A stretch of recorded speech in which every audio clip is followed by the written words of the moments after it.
नमस्कार, मैं हूं सानी और आप देख रहे हैं डे न्यूज। खबरों की शुरुआत करने से पहले आइए एक नजर डालते हैं उन खबरों पर जो बनी है आज की सुर्खियां। और अब खबरें विस्तार से। आरा के बाद अब मुजफ्फरपुर में भी अपराधियों ने बड़ी लूट की वारदात को अंजाम देकर पुलिस की नींद उड़ा दी। अपराधियों ने बंदूक की नोक पर एक फाइनेंस कंपनी से 38 लाख रुपए लूट लिया। घटना हियापुर थाना क्षेत्र के सहवासपुर की है। बताया गया कि बुधवार की देर रात भारत माइक्रो फाइनेंस कंपनी के कार्यालय में 6 कर्मी पैसे का मिलान कर रहे थे। इसी दौरान हथियार से लैस 2 बदमाश आए और सभी कर्मियों को गन पॉइंट पर लेकर लूटपाट शुरू कर दी। विरोध करने पर कर्मियों के साथ मारपीट भी की।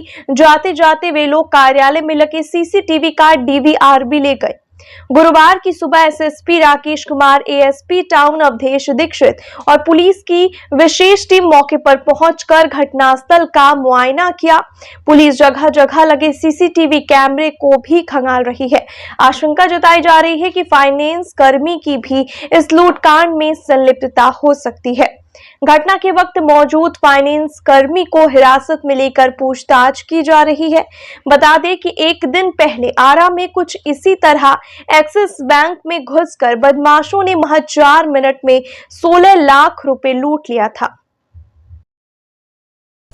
मामला जो हमको पता चला है, बताया गया है कि यहाँ पर मतलब कुछ अज्ञात लोगों के साथ स्नैचिंग हुआ है यहाँ पे, जो लगभग 38 लाख के आसपास है। काम यहाँ क्या होता है? माइक्रो फाइनेंस है, महिला समूह वाला मीटिंग होता है। कौन माइक्रो फाइनेंस है? माइक्रो फाइनेंस नाम? भारत फाइनेंस। भारत फाइनेंस। 38 लाख रुपए क्या कलेक्शन हो गया है? कल क्या? हाँ, वो कलेक्शन 2 दिन का था। कितने लोगों ने लूट किया कुछ सूचना? इसके बारे में नहीं। कब की घटना है लूट का? रात में हुई है। कब? तकरीबन कितने बजे? अभी लोग जैसे बता रहे हैं कि मतलब 12 बजे के आसपास का। लूट के समय जो लोग थे, वो लोग जो यहाँ पे मौजूद थे जब लूट हुई थी, वो लोग कहाँ गए? थाना ले गए हम पूछताछ के लिए। पूछताछ के लिए। अच्छा, ये कहाँ पे है यह फाइनेंस? अहियापुर में। अहियापुर में। महिला समूह में महिला समूह का मीटिंग होता है, लोन वाला काम होता है। वही कलेक्शन हुआ था कल क्या? हाँ, कलेक्शन हुआ था, कल का था और परसों का भी था। टोटल 38 लाख की। हाँ, लगभग कलेक्शन था, है ना? रात में तो तकरीबन कितने बजे की? 12 बजे के आसपास। 12 बजे।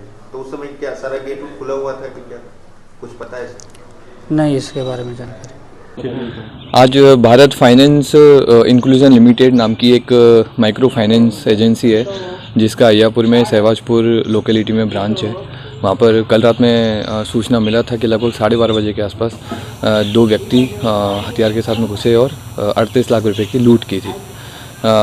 फाइनेंस की शाखा में उस टाइम पे लगभग 6 के आसपास में फाइनेंस कर्मी काम कर रहे थे और जो मानक इन लोगों ने फाइनेंस की जो एजेंसी है उसने सेट किए हुए थे, वो लोगों ने उनमें से एक भी को फॉलो नहीं किया था। सारे गेट खुले हुए थे, सीसीटीवी इनका फंक्शनल नहीं था और पैसा इनको डेली का रिटर्न कर देना होता है बैंक में। 10 लाख की लिमिट रखते हैं, फिर भी इन्होंने 40 लाख रुपए रखे हुए थे। तो इन सारी परिस्थितियों को देखते हुए अब वर्तमान में जो भी फाइनेंस कर्मी थे उनकी भूमिका में संदिग्ध लग रही है। बाकी इसमें टीम बनाई गई है और जांच जारी है और उम्मीद है कि जल्दी केस का डिटेक्शन हो जाएगा। डिटेन भी किया गया फाइनेंस कर्मियों को? हाँ, पूछताछ के लिए हम लोगों ने कुछ लोगों को डिटेन किया गया है। अभी हम लोगों ने कुछ लोगों को डिटेन किया गया है फाइनेंस कर्मी। क्राइम सीन क्या बताया जा रहा है? हथियार के बल पर लूटी गई है या कैसे? कितने की संख्या में अपराधी? 2 अपराधी थे। एक जैसा ये लोग बताए हैं अभी तक के हुलिया के हिसाब से, एक आदमी के पास में कट्टा था और दूसरे व्यक्ति के पास में चाकू था। जो सीसीटीवी थी उसको वहाँ पे क्षतिग्रस्त की गई है जैसा बताया जा रहा है? नहीं, अभी तक के हमारे अनुसंधान में ये चीज़ आई है कि सीसीटीवी अभी तक ये लोग भी क्लियर नहीं है कि सीसीटीवी मंडे तक ऑपरेशनल था, उसके बाद में सीसीटीवी का क्या हुआ उसके बारे में हम लोग अभी जांच कर रहे हैं। सीसीटीवी फुटेज मिला ही नहीं? सीसीटीवी फुटेज नहीं मिला है। मंडे के बाद से सीसीटीवी ये लोग अभी तक उस पर स्थिति क्लियर नहीं कर रहे हैं। फाइनेंस कंपनी जो चलाई जा रही थी, क्या पुलिस को सूचना थी इसकी? पुलिस को सूचना थी और डेली जब भी ये लोग पैसा बैंक में ट्रांसफर करते थे तो अहियापुर थाने की गाड़ी डेली इनको एस्कॉर्ट करती थी और जब जरूरत पड़ती थी तो थाने की गाड़ी हमेशा अवेलेबल रहती थी। कितने दिनों का सर कलेक्शन था ये? और ये वैसे इनको डेली का कलेक्शन करके और बैंक में डिपॉजिट कर देना होता है, लेकिन इन्होंने पिछले 2 दिन से कलेक्शन करके डिपॉजिट नहीं किया था। कुल अमाउंट पर क्या बताया गया इन लोग? अभी तक का इनका एस्टिमेटेड अमाउंट 38 लाख के आसपास। मुजफ्फरपुर के टाउन थाने की पुलिस ने भारी मात्रा में टेट्रा पैक शराब के साथ 3 लोगों को गिरफ्तार किया है। पुलिस को सूचना मिली कि कुछ युवक घूम घूम कर शराब बेच रहे हैं। थानेदार विजय कुमार सिंह ने एक टीम बनाकर मौके पर भेजा।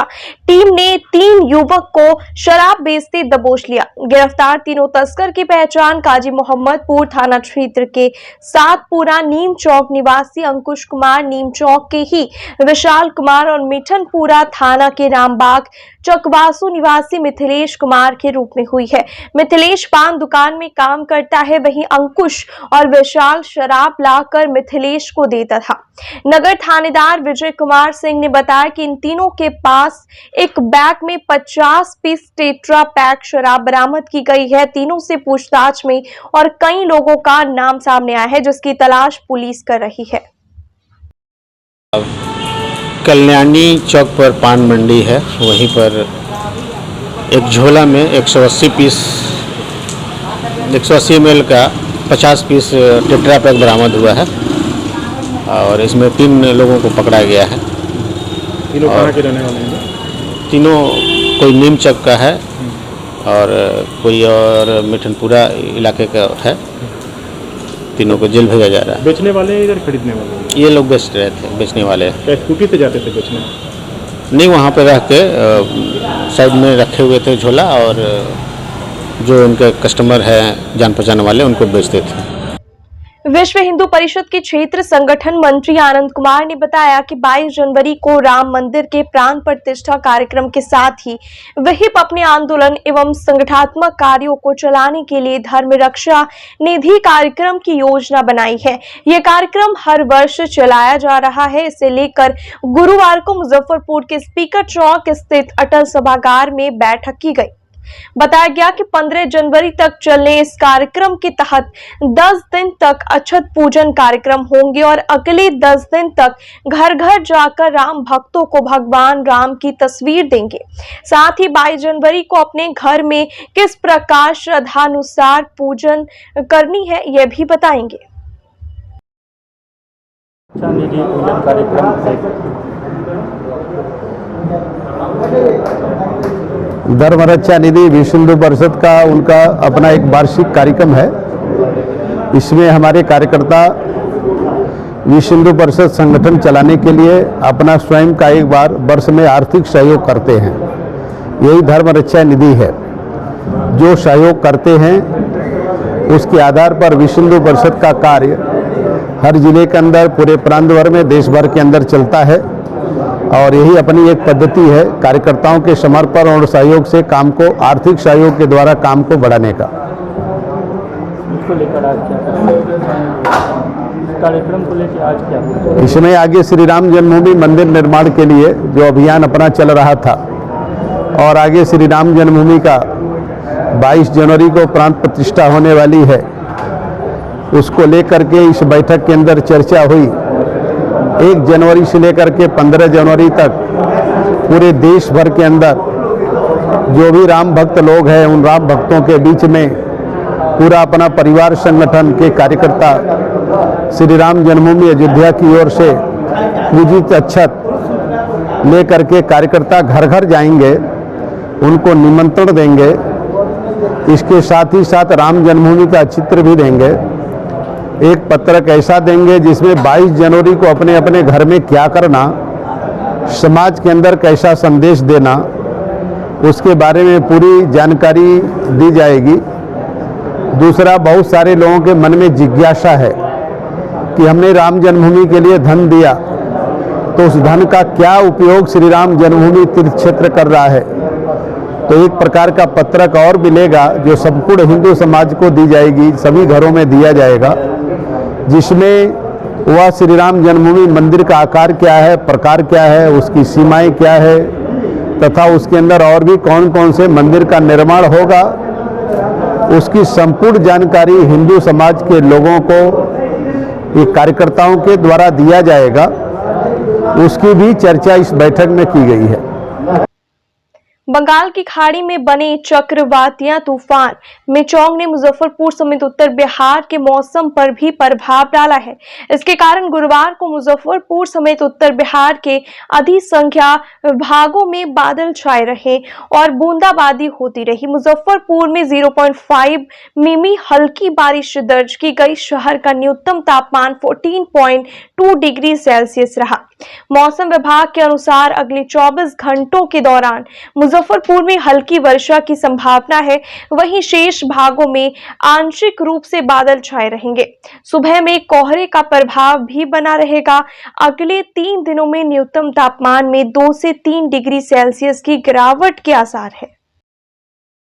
यहाँ के तापमान ये सर मतलब ठंड तो था ही, मतलब इस बार जो होना था वो नहीं हुआ, पर अचानक ये मौसम में जो बदलाव हुआ है इसे मतलब काफ़ी लोगों को कठिनाई का सामना करना पड़ा है। और ठंड के साथ साथ बारिश होना ये बहुत दुख की बात है कि ठंड होता है अलग बात रहता है, पर बारिश होता है तो और लोग परेशान मर जाते हैं। लोगों ने रजाई कंबल तक नहीं निकाला था, सब निकल गया। हाँ, और जो ठंड, ये जो बरसात के साथ साथ जो ठंड पड़ रहा है इससे क्या होता है कि जो लोग अपना कपड़ा छोड़ दिए थे कि नवंबर चला गया, दिसंबर आगे ठंडा नहीं है, तो वो लोग अब निकालना शुरू कर दिए। और खासकर इसमें बच्चों को काफ़ी कठिनाई का सामना करना पड़ा है। तो इससे हम यही चाहेंगे कि मतलब बच्चे जो है उनको थोड़ा देख रेख किया जाए, क्योंकि जो अचानक तापमान में बदलाव हो गया है इससे बहुत परेशानी का सामना करना पड़ सकता है। जलवायु परिवर्तन है, अब देख ही रहेंगे। बिहार में इसका असर है। शुरुआत हुई चेन्नई से, आंध्र प्रदेश से और गुजरात होते हुए मुजफ्फरपुर के, बिहार के मुजफ्फरपुर में भी इसका असर है परिवर्तन का। तो कुछ ठंड बढ़ी है। तो जब भी कोई परिवर्तन होता है, मौसम का परिवर्तन होता है, तो कुछ बीमारी, खास करके सर्दी, खांसी, बुखार, इन सब चीज़ों की प्रकोप थोड़ा बहुत आती है। तो इससे लोगों को बचना है, सर्दी से बचना है, ठंड से बचना है। गर्म पानी का सेवन करें, ताज़ा भोजन करें, साफ़ सुथरा रहे और अपने इर्द गिर्द साफ सफाई रखें ताकि मौसम के दुष्प्रभाव से बचा जा सके। सर्द मौसम में खुले आसमान के नीचे रात गुजारने से एक बुजुर्ग महिला की तबीयत काफी बिगड़ गई। सुबह जब लोगों ने महिला को कपकपाते देखा तो इसकी सूचना 112 नंबर की पुलिस को दी। पुलिस मौके पर पहुंचकर उस महिला को इलाज के लिए SKMCH में भर्ती कराया। मामला नगर थाना अंतर्गत साहू रोड स्थित मंगल अपार्टमेंट के पास की है। स्थानीय लोगों ने बताया कि बुधवार की शाम एक रिक्शा वाला महिला को मंगल अपार्टमेंट के पास उतार कर चला गया। महिला मंदबुद्धि होने के कारण अपना नाम पता नहीं बता पा रही है। दर्शकों से अनुरोध है कि अगर इस महिला को पहचान पा रहे हैं तो इनके परिवार वालों को सूचित कर दें।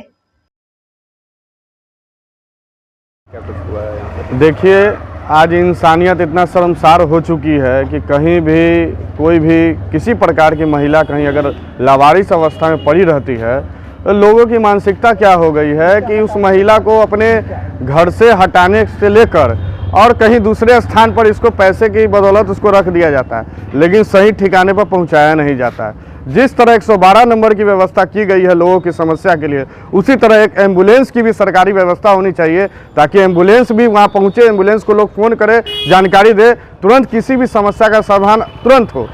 हमें जानकारी मिला है कि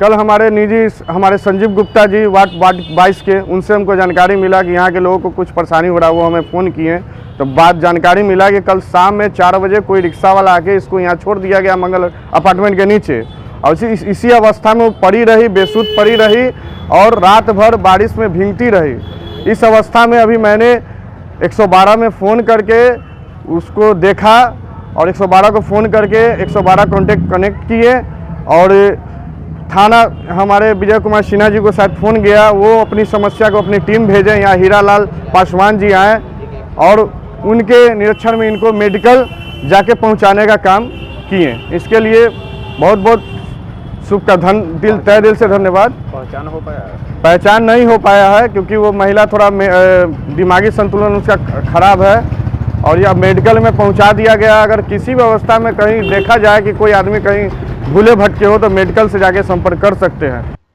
पिछले 6 वर्षों से मुजफ्फरपुर के शमशान घाट में बच्चों के बीच शिक्षा का अलख जगा रहे अपन पाठशाला में 10 दिवसीय विशेष शिविर का आयोजन किया गया है, जिसमें बच्चों को संस्कृत की शिक्षा दी जाएगी।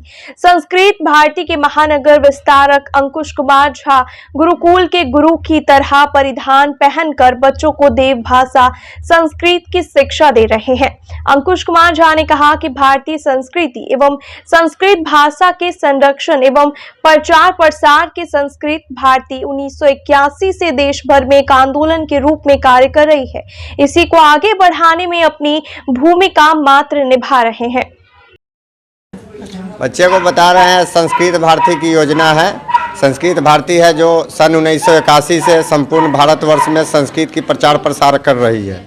यह संस्था मुफ्त में बच्चे को शिक्षा देती है और संभाषण के माध्यम से बच्चे को पढ़ाने का काम करती है। पूरे भारतवर्ष में विस्तारक है।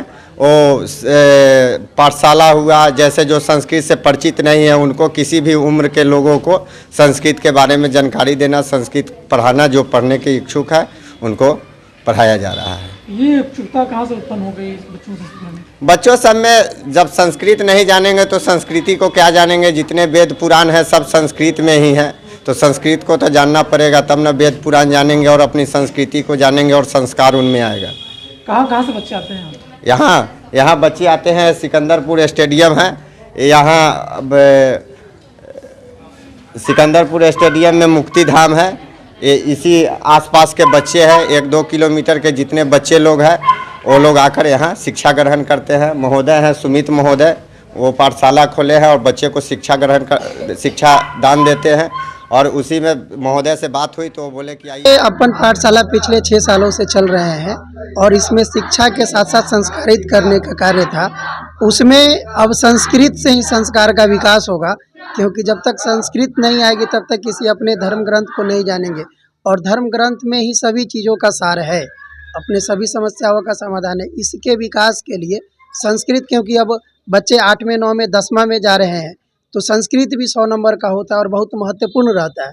इसलिए इन बच्चों को संस्कृत, ताकि अंक भी अच्छे आएँ, और संस्कृत एक भाषा बहुत जो प्राचीन भाषा है, देव भाषा है, इसके विकास के लिए संस्कृत की क्लास चल रही है। कितने दिनों का ये क्लास है? ये 10 दिनों का है, अगर ज़रूरत पड़ी तो 5 दिन और भी बढ़ेंगे। वैसे 10 दिनों का विशेष क्लास है। जो गरीब तबके के बच्चा चाहते हैं संस्कृत पढ़ना, उनके लिए आए पाठशाला, और ये जब बच्चे सीख जाएंगे तो यहीं उनको सिखाएंगे, और नहीं तो अगर आवश्यक है, यहाँ निःशुल्क चलते हैं। पिछले 6 सालों से सभी क्लासेस इन लोगों का निःशुल्क है। बीच में इनको ड्रेस, कॉपी, किताब सभी की व्यवस्था हम लोग अपन पाठशाला के माध्यम से करते हैं। हाँ बिल्कुल। आज की खबरों में बस इतना ही। कल फिर मिलेंगे कुछ नई खबरों के साथ। तब तक के लिए डे न्यूज़ परिवार को दीजिए इजाजत। नमस्कार।